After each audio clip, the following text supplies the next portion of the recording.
I'd like to say that the sponsors of our lecture series, we have a new sponsor. Bartlett Tree Experts is helping support us greatly. We want to say thank you to them. And also the Rhode Island chapter of the American Society of Landscape Architects and the College of the Environment and Life Sciences. Those are our sponsors for this year. I want to also thank Samantha Gifford, and I saw Phil Frias here. They're helping out with getting the reception, and it appeared that as soon as they put those cookies out, they were gone, which is good. Tonight we're particularly pleased to have two landscape architects. This is not going to become a habit, but actually it's a nice thing to have two perspectives in one evening. We're special tonight because we have two graduates from our program from years, or some years past, Kristina Stevens and Danielle Desilets. Kristina graduated in 2006 from the BLA program, and she was an outstanding student, although I could not figure her out.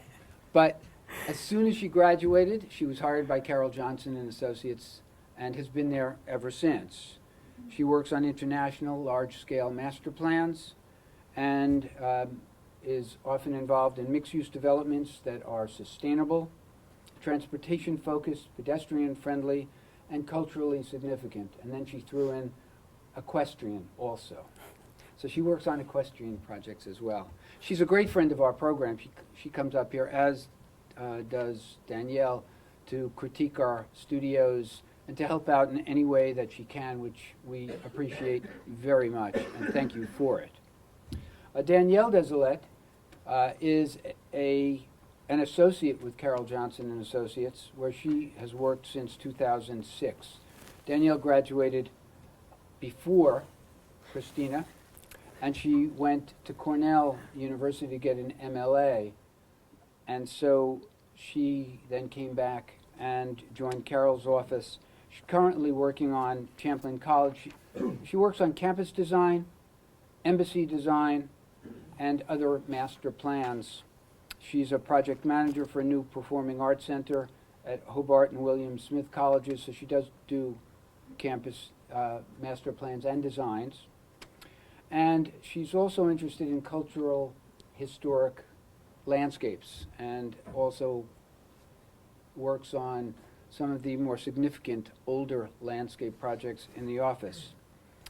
One actually was a renovation of the Robbins Library in Arlington, Massachusetts, which was a Frederick Law Olmsted landscape.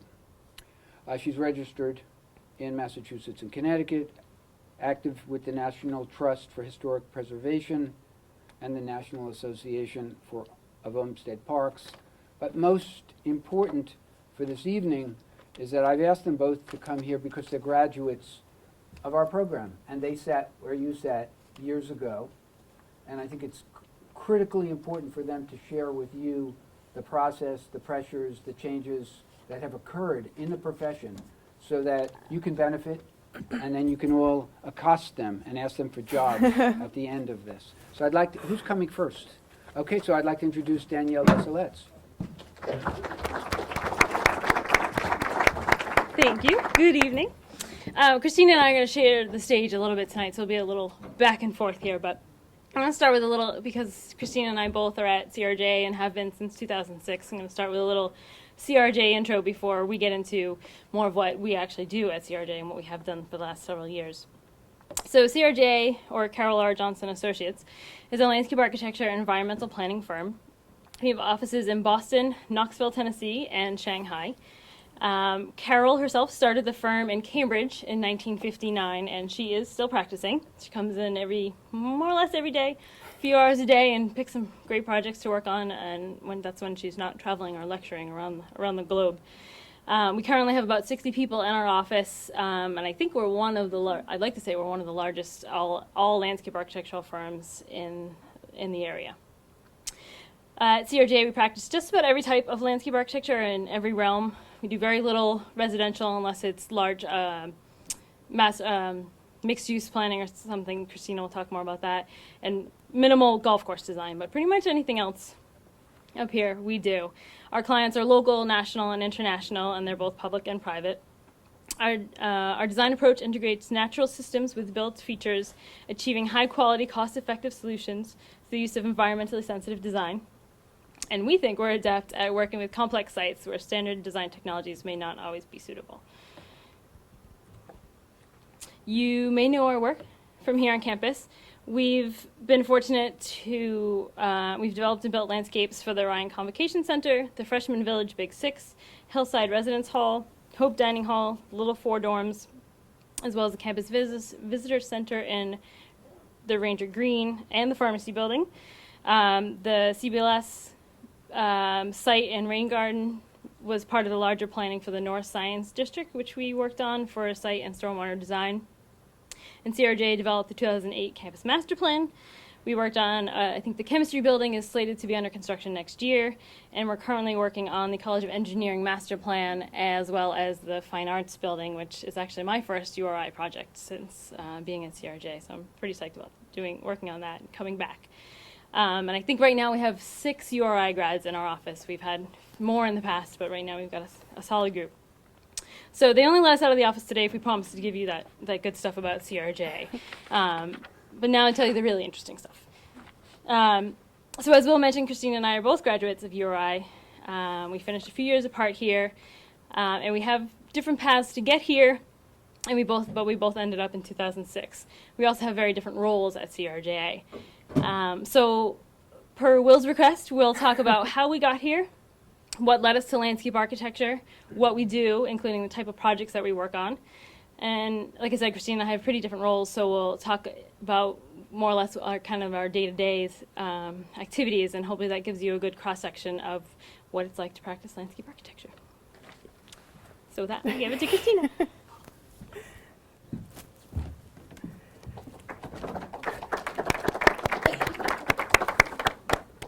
All right, well, as you can see, that's me. And we both promised to put embarrassing pictures of ourselves as cue cards. So I will tell you a little bit about my journey into landscape architecture, what I do at the firm, and how my career has progressed a little bit. So I knew when I graduated high school, or before then, I wanted to do something in design. What? I didn't really care. I wanted to do fashion. I also kind of wanted to design video games. I also wanted to design book covers and architecture. But I wanted job stability. I wanted to feel a connection with the people who are already in the business, so scratch fashion off. And I kind of liked being outside more than I liked being inside. So that kind of all narrowed down to landscape architecture. Simple enough. So I came to URI at 2002, which is true. And I was here for 4 years, and I got my BLA. And then CRJ hired me, so I went there, and I've been there ever since. So I've been there about 7 years. The reason I chose, or they kind of chose me, but the reason I chose CRJA was I wanted to do a whole bunch of different projects and kind of figure out, dip my toes into everything and figure out which one was my calling, which kind of project I'd want to do. And I had the opportunity to do that at this firm. So basically, I was hired, I was entry level, straight out of college. For the first couple of years, you're doing red lines. A lot of you might not know this, a lot of you might be very familiar with this, but red lines are when someone has, excuse me, a printed out version of whatever product they're drawing, designing, creating, and they take a red pen and scribble all over it and say, change this, change that, this is wrong. They might be overlooking something that they saw the second time around.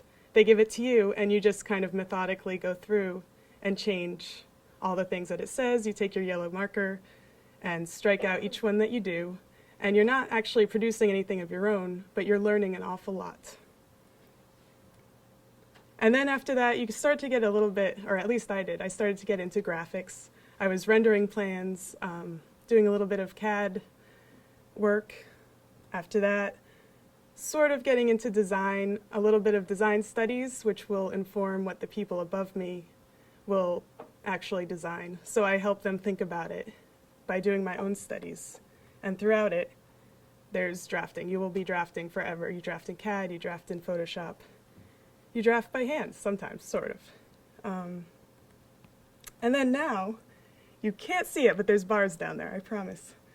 I am starting to find my niche within the firm and within the profession, which is two similar but different things. Still not sure what it is yet, but I'm working on it. So along the way, I've definitely learned a few lessons. Obviously, you learn a lot when you're thrown into the mix. I didn't really know what I was doing. I didn't know a lot of programs, but I had a good education.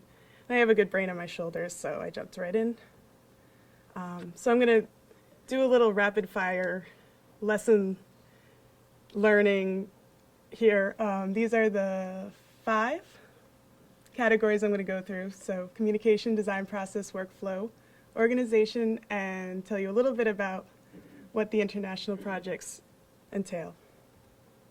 So on communication, the most important communication you have is with the client because they're the ones who are asking you for something, and what you give back has to communicate to them what they want and what also is the best design solution. So this is an example of a project that I've worked on in Egypt. And this is kind of a master plan that you would give a client saying, well, here's your plan after years and years of design. Here you go. This has everything in it that we've talked about. But leading up to this plan, it's a little blown out, but I think you can see it, were some design studies. So you do a couple options. You give them to the client. You hash it over. You go over it with your sub-consultants. And you say, okay, well, these things work. These things don't. I like this. I don't like this. And then you do some more design studies. And some more. And more. And more. And basically all of this, really hard to see, but it's all the work that went into that one plan, which was a concept level, so the lowest level design, which is basically what it sounds like. It's the concept. You say, this is what we think should happen before you hash out all the details.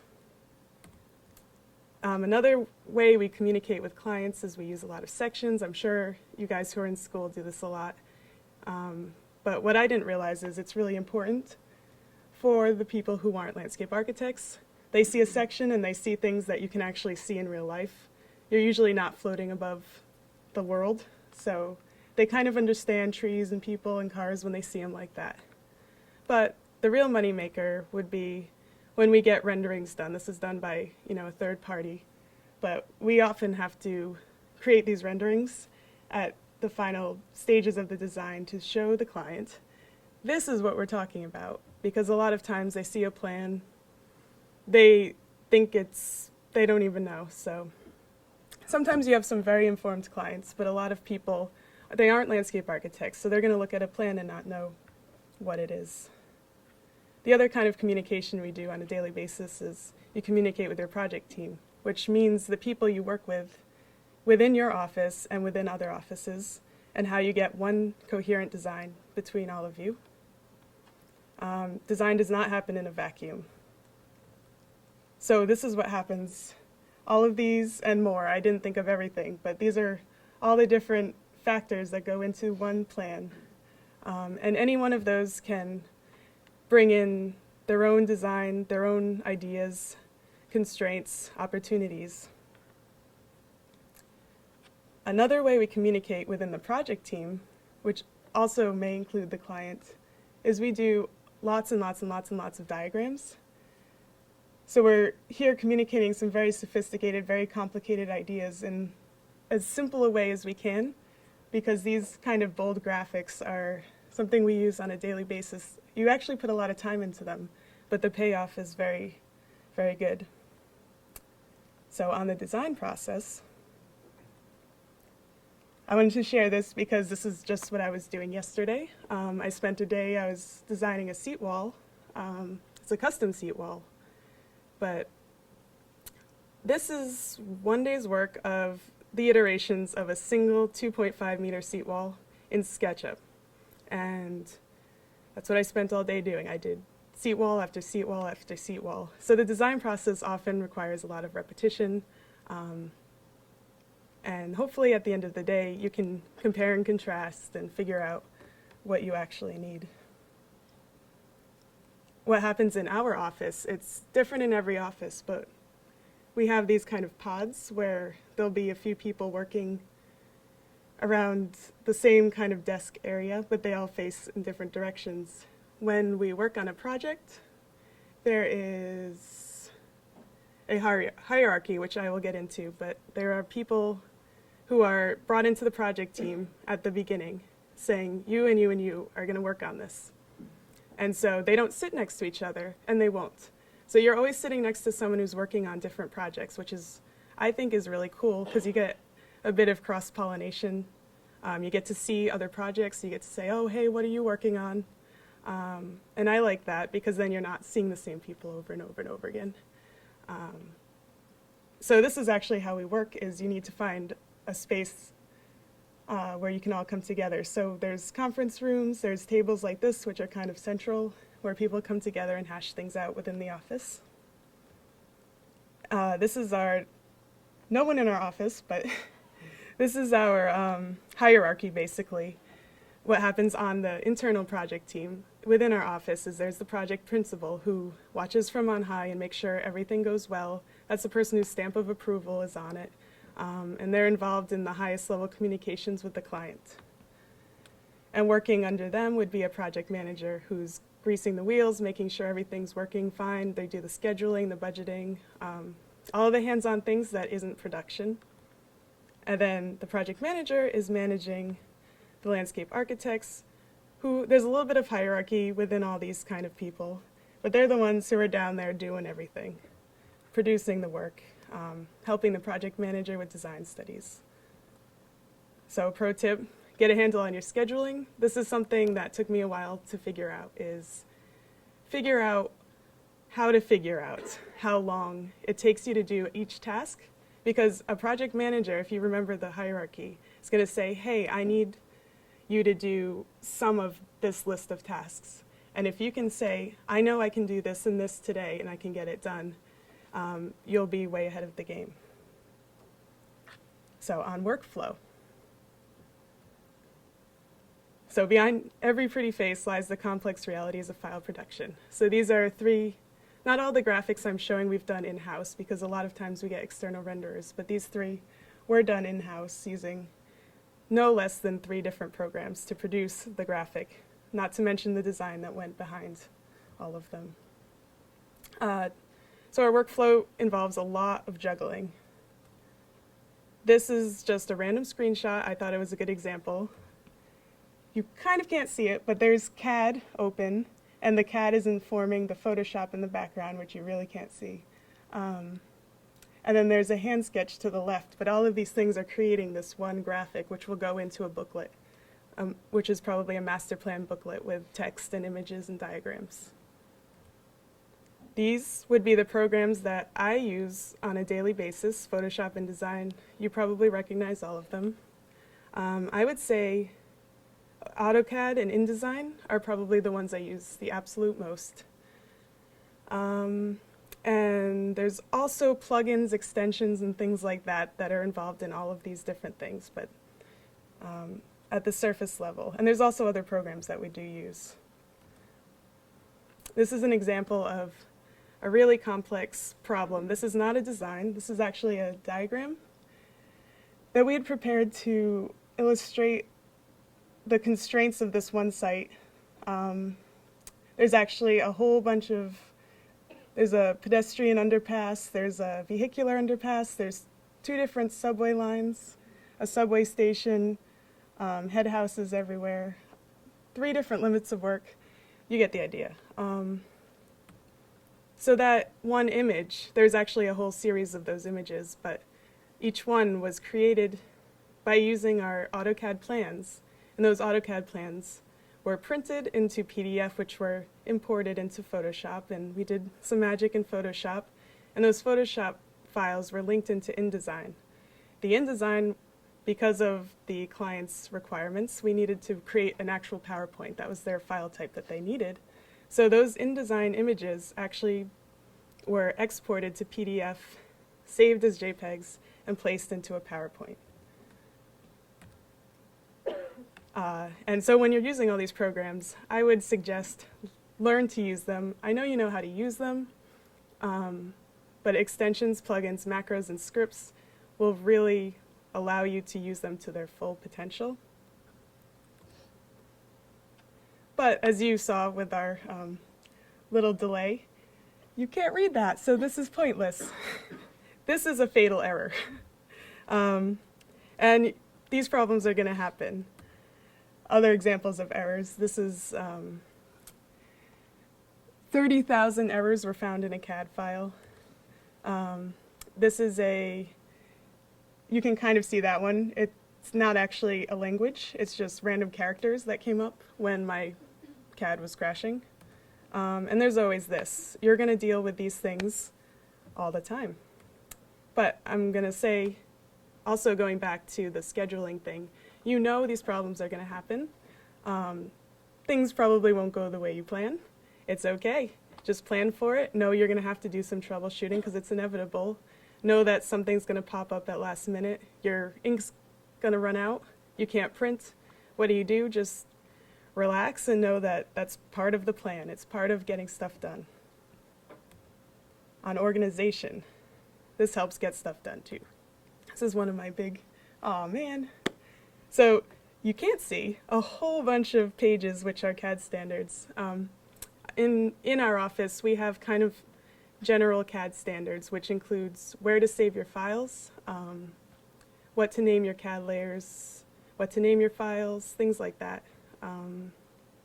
Also the CTB, I'm not sure if you guys are familiar with CTBs, but the plot styles and things like that. This example is the client saying, you need to use our CAD standards. So they sent us a 30-page document explaining those CAD standards. So you need to be able to adapt quickly.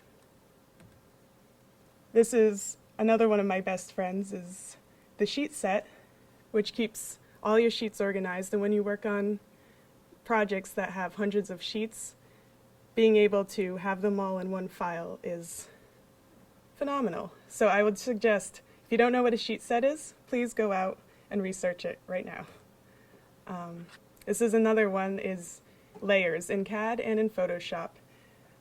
Naming the layers, things that make sense, is important because once something goes wrong or once the design is done and the next phase is beginning, someone else is going to go into your file and they're going to have to do revisions, and it's going to save them a lot of time if you put in a little effort and organized your layers and named them something coherent.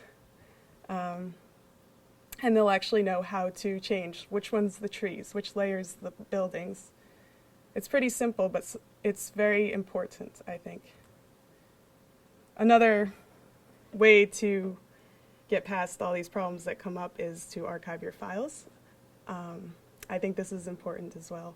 If you have a file and you're going to make a major change in it, just save a copy of it, because you might mess it up, someone else might mess it up, things might change, and you're probably going to have a moment where you need that old file back. Okay, so what does all this go into? For me, I work on an awful lot of international projects, so I'll give you a little bit of a spiel on what those are. Here's some examples of those projects. We have projects in the UAE, China, Saudi Arabia, I believe, and Egypt. And as you can see, there are all different types of projects. There's an equestrian one there, so yes, I do those. A couple of residential projects and a mixed-use project. And what we do that's international is basically everything. What happens is if an international client comes for you or your project team saying, I would like you to work on this, it's probably a very big, complex site, because otherwise they could get help from within their own area.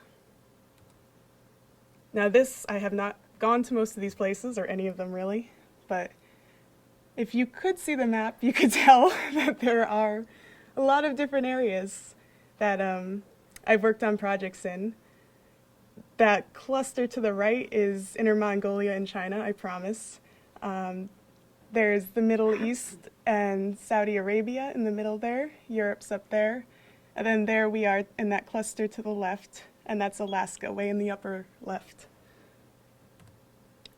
So when you're working in all these different locales, or at least working on projects in them, there's a lot of learning and adjusting that at least I had to do. So learning.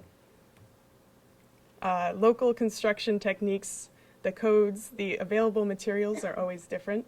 This is a project in China where that runnel right there would never meet any code ever in the US, but we were able to do it in China because their codes are different.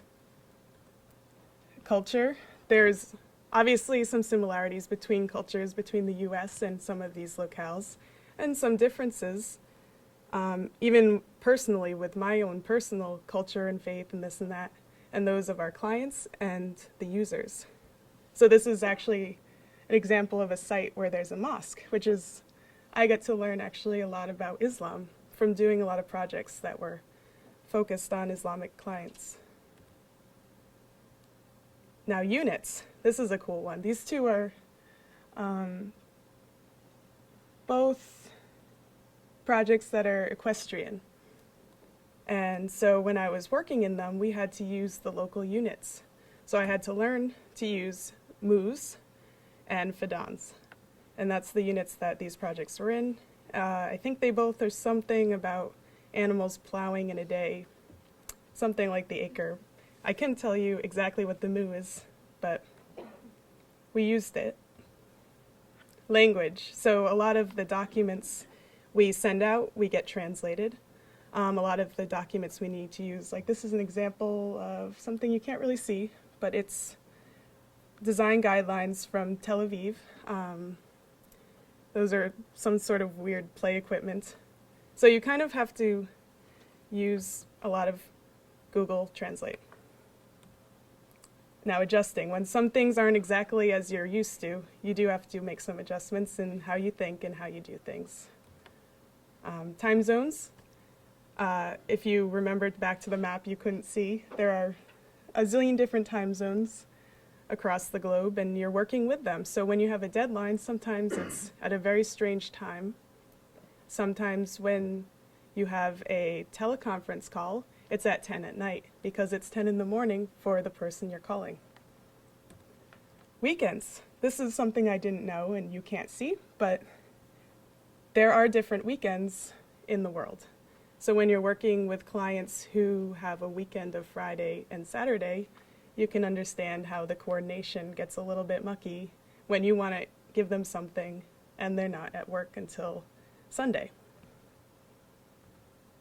Scales, there's metric scale, which actually I am much more comfortable in metric than I am in inches. And it's a big hassle to go between the both, because sometimes I'll work on projects that are local and I'll have to remember what 1/4 inch equals 1 inch scale is, because to me it's not what I do and it confuses me. 1:50, however, I think makes a lot of sense. And the paper sizes. When you submit something to a client who is anywhere but here, they are always using metric paper sizes. So you have to get things printed on paper sizes that might not actually be available. One of the things we sometimes do is design something on 8.5 by 11 and then put crop marks on it so the printer can print out the right page size. And be ready for anything. With all of that, there's some conditions that I've designed for. These are actually international, but it could be local too, where I've designed thousands of acres. I've also designed on a site where there is a 30-meter sheer cliff, and we needed it to be accessible. So in conclusion, I've had the opportunity to work on many different types of projects, many different contexts, as you could have seen. I really like the variety. I like being able to do something different every week or month or day. I'm still not sure what my specialty is, but that's okay because it's kind of fun, still trying to figure it out. And here's Danielle.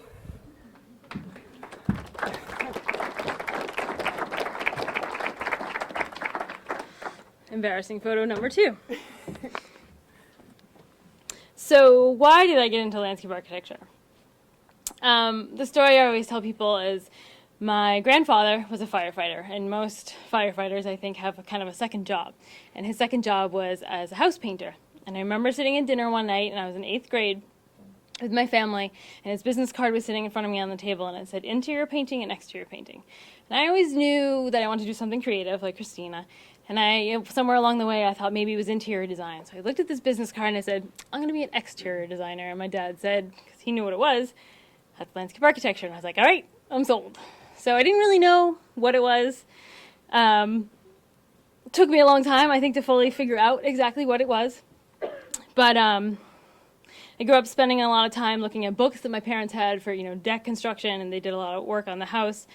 But I knew I liked the idea of the sound of landscape architecture.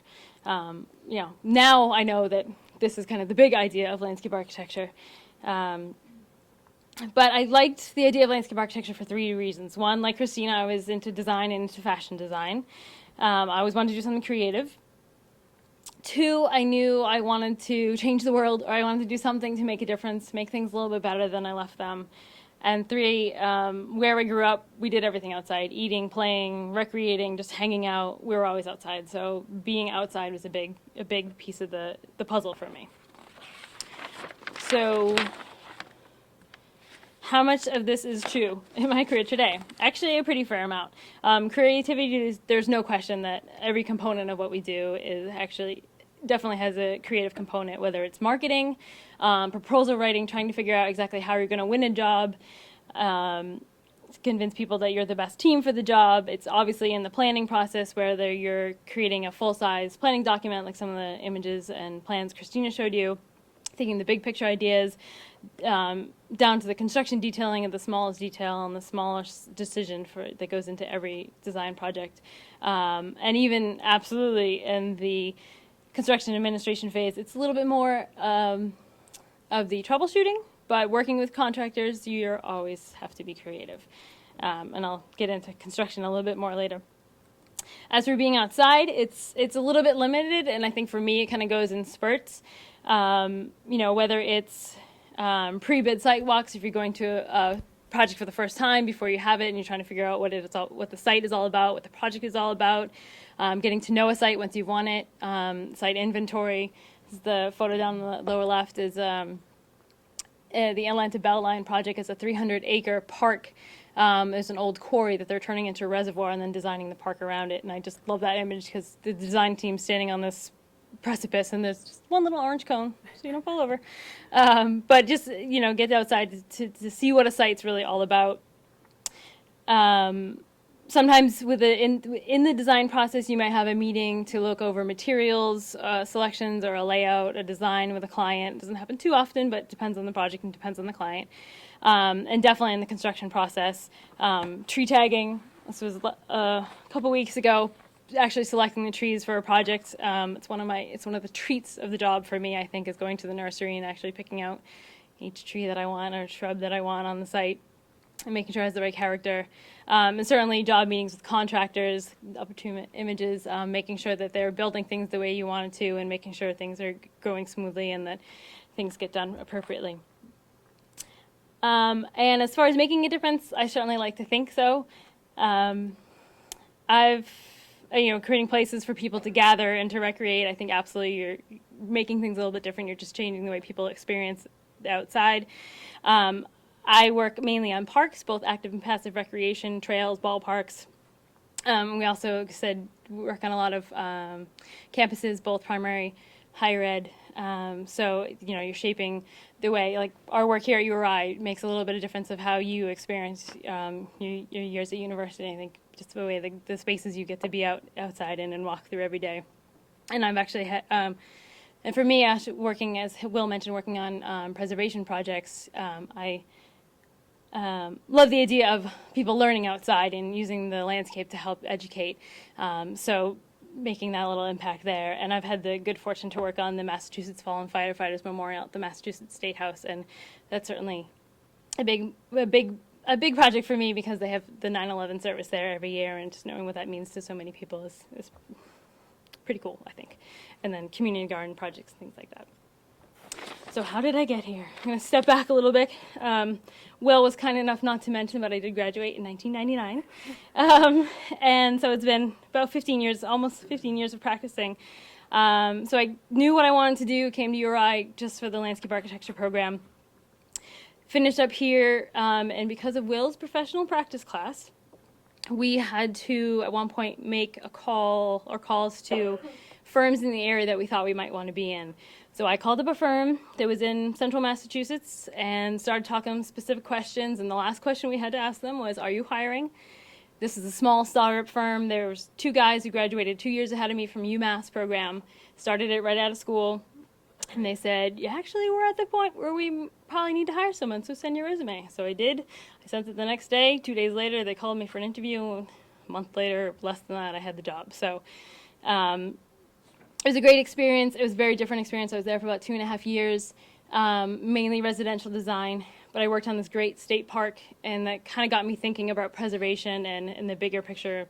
As much as I liked working one-on-one with residential clients and really crafting a landscape that was specific to them, I knew that there was this bigger thing that I wanted to do with landscape architecture. And then 9/11 happened, and there were no jobs anymore. So I was trying to figure out what to do. At the meantime, I was working for a wetlands consulting firm. I came back to talk to Angelo, and Angelo said, you should think about grad school. And so I did think about grad school, and I ended up going to Cornell, got my master's in landscape architecture. I chose Cornell because they had a great preservation program as well.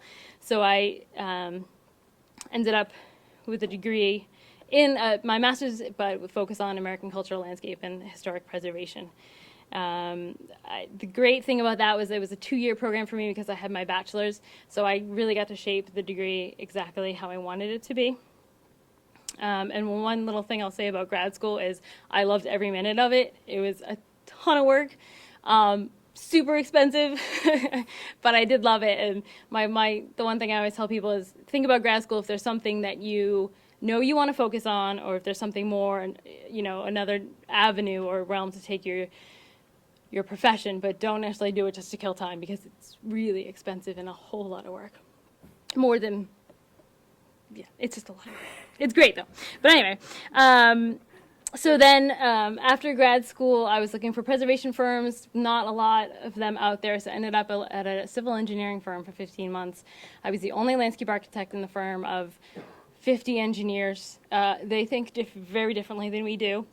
It's a good thing. We need everyone on the project to think differently. That's kind of why we're all there. I worked on mainly athletic fields and designed a lot of parking lots, and that was enough for me. And then I ended up at CRJ because there were some good friends of mine who encouraged me to apply to CRJ, and I did and have been there ever since. And the URI is there again because I've had the good fortune to come back and teach a couple of classes over the last couple of years, and so that's been great. And that's one of the other reasons why I did go to grad school, is because I knew that at some point there's, I might like to teach. I knew that was kind of one of the things I was thinking about for my career down the road also. Excuse me for a minute.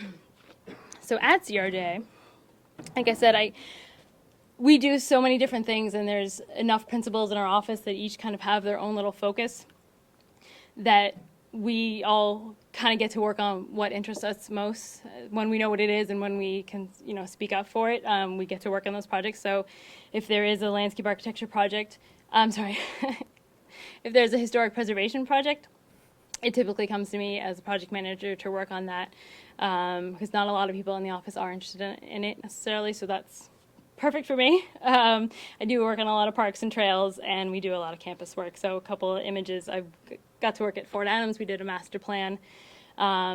We do a fair amount of national parks. So Delaware Water Gap and the FDR homestead site where the Roosevelt Farm Lane Trail is. And then again, the graphic you can't see in the middle is the reservoir out in Atlanta. the 300-acre park, and then Champlain College, which is under construction now, which is kind of my pet project at the moment. So I'm going to focus on just two of my favorite projects that I've worked on over the years at CRJ.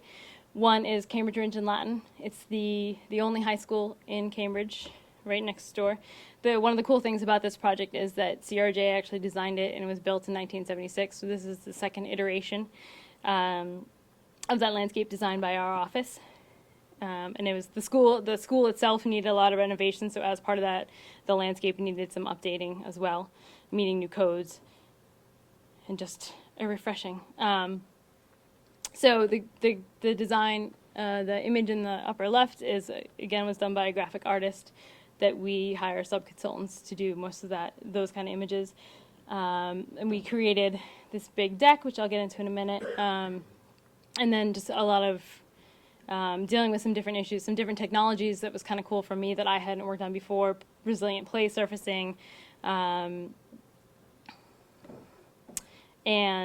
the deck, which I really wanted you to see this deck framing plan because we got to do our deck plan in Will's construction class, and I thought he'd be very impressed with this. And I thought of you every day that I designed this deck. It's a 5,500 square foot deck, and we designed it because the images on the left, that was a tree pit in the front of the school, the main facade, and it was originally sunken 3 feet below the sidewalk level. But over 30 years of time, snow was getting dumped into this area, and then the soil was just building up. The little bits of gravel that came in with the soil, like in the lower image, you can see that pile is actually dirt on top of snow. So over these years, these trees had about 12 inches of soil building up on over the root zone, and was essentially compacting them. Even though people weren't really in there, it was getting compacted anyway. So these trees were basically suffocating. So we decided to put a deck over the system.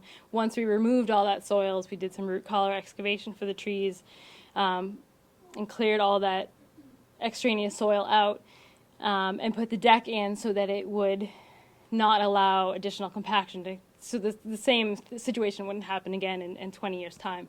So it's a composite lumber, it's a Trex system, it's two-tone colors, and we warped it and bent it a little bit. And then some of the detail and the framing around the trees. These trees they're Norway maples and swamp white oaks, and some of them were up to 46 inches, so they were pretty significant trees. And the neighborhood of Cambridge around them was very vocal about how much they loved them and wanted to keep them. There were Norway maples, and they were older, so being invasives, we were in discussions with the city arborists to remove the trees, but the neighborhood was vocal, so they stayed. And we designed the deck around them. And then so the middle image is really tough to see, but there's some white dots in there, and those are all pin footings, which are basically concrete balls that have steel pins go through them. And they're designed really for, you can kind of see it here. They're designed for wetland systems to protect the root zones of the trees, so we use that system there. So that was, again, a technology I had never used before. And we also had a green roof system. This is really cool because there was an amphitheater on the site that we had worked on in 1976, never used. It was concrete, it was on the back side of the building, no one ever used it. So we thought, what a cool spot to put a green roof in. And because it's actually at grade, basically, you could walk right up to it, is a great teaching tool. And we had the science program was super into it, and the teachers were loving the idea, so they were willing to go out there, and they liked the idea of it. So we tried to make it as educational as possible. So it's a just under 1,500 square foot green roof. It's sloped at about 28%. We have both extensive and shallow intensive planting palette, and they're done in 3 bands, and we actually built the soil up, so there's 4 to 5 inch soil depth at the bottom, 7 to 8 in the middle, and 11 to 12 up the top, so it gets steeper, and the plants go along with it. So the thinner soils have the sedums, and then we have alpine annuals and the grasses and the alliums as you go. And because of the slope, we used soil baffle system, which you can see in the bottom left, and then the lightweight growing medium on top of that. So this is the image of the green roof. You can see the parapet wall there, so you could sit on the wall at seat height. You can get up there, the classes can be there and talk around it, look at the different plants and look at the overall system, talk about the urban heat island, talk about stormwater. the installation process, the contractors, and then there's images of just after construction, the soil baffle just after construction and after a couple of years of growth. And at dinner this evening, Richard mentioned that one of his classes is looking at structural soils, and I didn't plan on talking much about it, but I did have an image. We did use it actually on this project and the next project, because there's a fair amount. Cambridge is very urban. It's right up the street from the Harvard Design Center and Harvard Yard. And so wrapping into the school is essentially a full city block. So on 3 sides of it, we had to deal with streetscape conditions and how to grow trees and a sidewalk, a heavily used sidewalk. And so we did use some of the CU soil, the clay-based structural soil system, and all those for all those street trees. So Massachusetts Maritime Academy, I grew up in the next town over from this, so this was great for me to kind of come home. The Mass Maritime Academy has a great program. They're super sustainable as part of their teaching. And this building is actually a net zero building. It's oriented, you can see the wind turbine was already there. It's oriented, actually the slope in the roof you can see in the front a little bit comes down to a peak. That was specifically designed to ensure that they weren't taking any of the wind away from the turbine. It's oriented, it's this glass facade. They get all their heat from the solar orientation. We used geothermal wells. This is Buzzards Bay is in the back there, with drawing cold water up. That's the entire cooling system. And we have no irrigation. We have native plants. There's a couple other details. So like I said, native plants on the site. Again, we use structural soils only for these 2 trees out in the front plaza out here. Permeable pavers, trench drains, the entire plaza. All of this is pitching down to that gray line, and that's a permeable paver over a trench drain. The whole plaza pitches down into that trench drain, which goes into 2 dry wells, which eventually seeps back out into the bay. The coolest feature, which I don't have a great photo, is if there's these stripes in the main walkway that's coming down. Here, there's stripes that come through that way. They're collecting all the water that comes off that slope that's accessible, the main entrance, and they're pitching the water again in a trench drain that's watering the planting area between the walkway and the building. Like I said, there's no irrigation, and because those plants are underneath the roof overhang, that's through capillary action, it pulls it back up through the roots. And then the coolest feature is all along the side there we have a bioswale. Very different from the bioswale. It's up that way, CVLS. We had coming off the roof, so you can see the image, though the bioswale is collecting some of the water from the plaza. It's also collecting all the water off the roof. We have 2 roof drains that collect directly off the roof and come directly through the building and out into the channelized system. We had 100 gallons per minute, which is a crazy volume of water, and that was, I think, for like a 2-year storm, which is a lot of water. So we knew we had a very small space, and it's kind of basically an urban condition, even though it is on Cape Cod.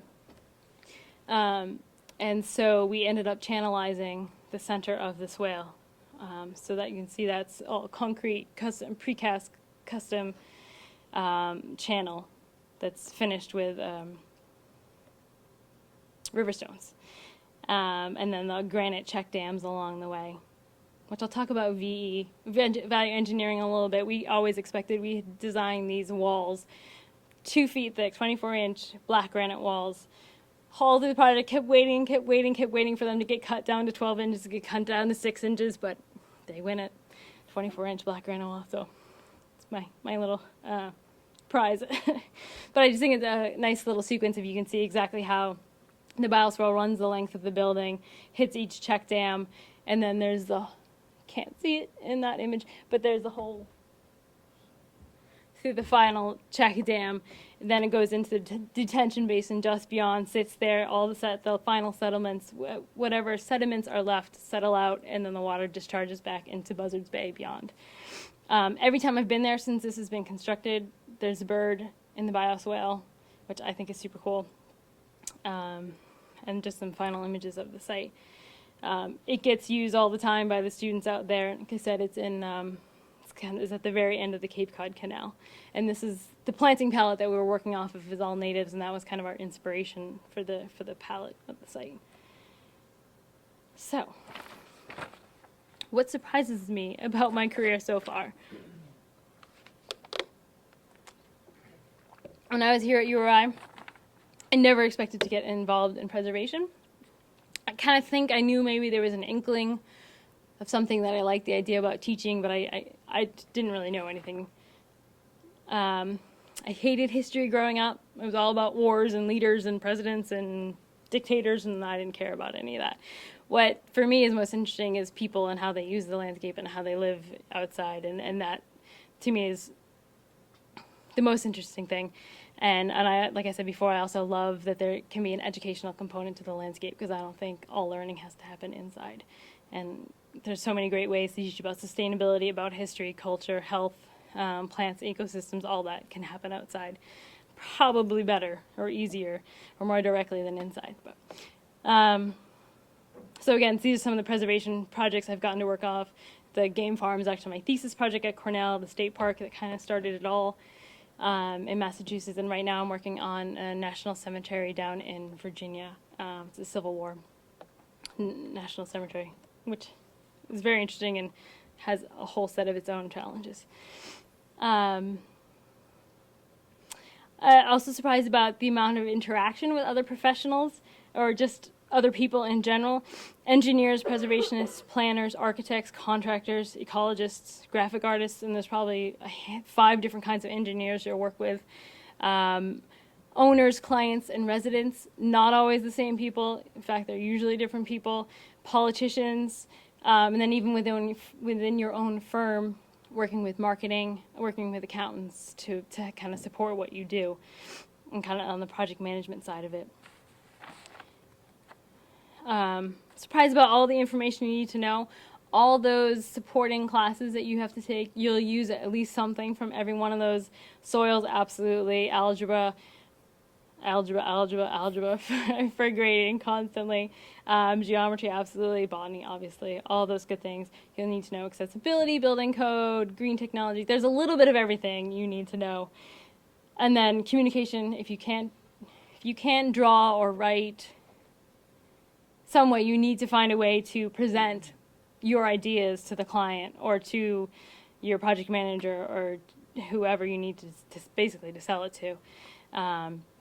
You have to find a way to translate that to the people you need to.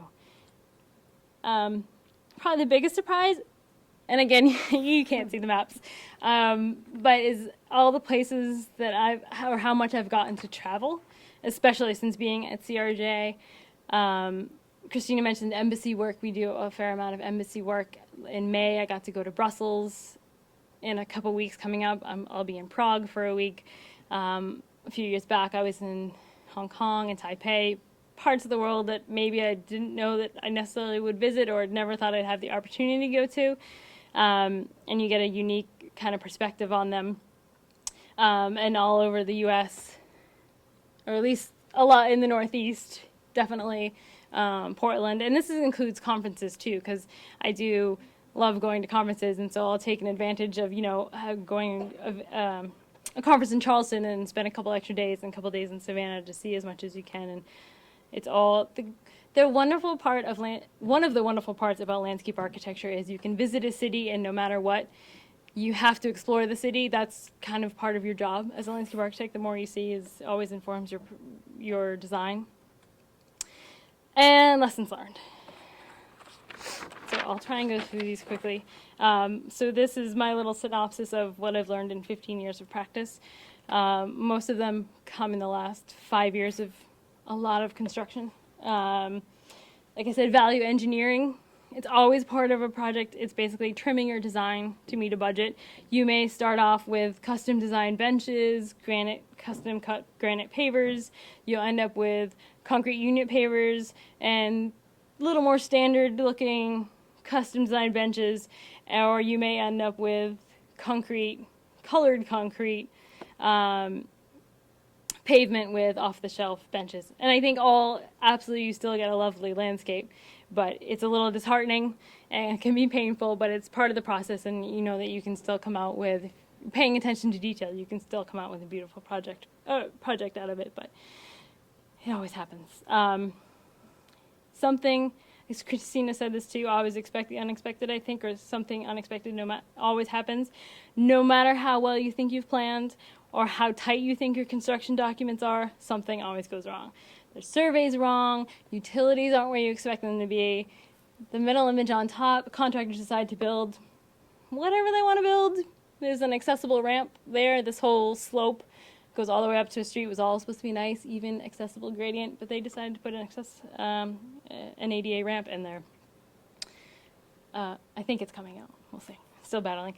And then again, you know, just you never know what you're gonna get from contractors, or, you know, part of the construction process, those are my 24-inch granite walls, and spent a lot of money to get those in there, and as soon as they go in, they get a big old chip in them, so.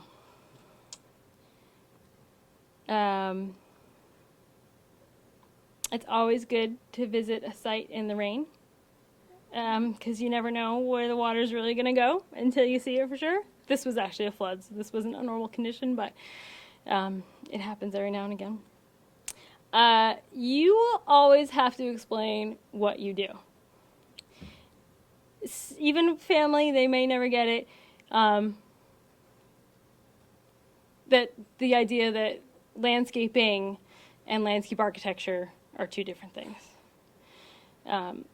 You'll always explain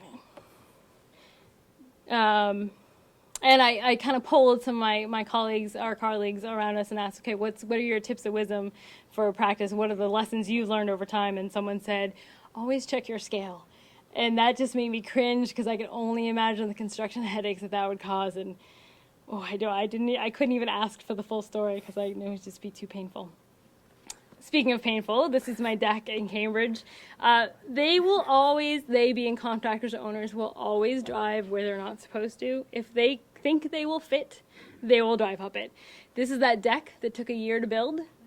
A week after it was done, they decided to wash the windows before the opening, and they put a big old scissor lift through the deck. So I think I might have actually shed a tear or two on that, but they had to fix it, but that hurt a lot. And my kind of synopsis is, you're gonna make mistakes. You're not alone. Everyone does it. The principals do it. They won't admit it, but they'll do it. But as long as you learn from them, it's okay. And the other one is just whatever happens, just don't take it personally. It's all part of the learning process. So. You can stay. Yeah. So just in conclusion, I guess, you can see that what both of us do is extremely different. We come from pretty similar backgrounds, but what we do is very diverse. And it's the same with everyone in our office. These are just a couple, you've seen the one on the right, but it's just a couple pictures of our office. We think it's a really cool space. Everyone else who works there thinks so too. It's kind of like an old comfortable shoe. It's getting on in years, but it's got some cool details. It's well worn. It is well worn. We do need some new carpets. But we also have a lot of fun together. There's a lot of traditions in our office. We have a softball team. This is from one of our holiday parties. We do a little scavenger hunt game. Pie baking, pumpkin Oh, carving. yeah. Yes. We're very competitive, so we like to have. By we, she means you. Yeah. Yeah, so I mean, I think we're both have had a good number of years at this office, and we're one big happy family. So I guess we'll open it up to questions now.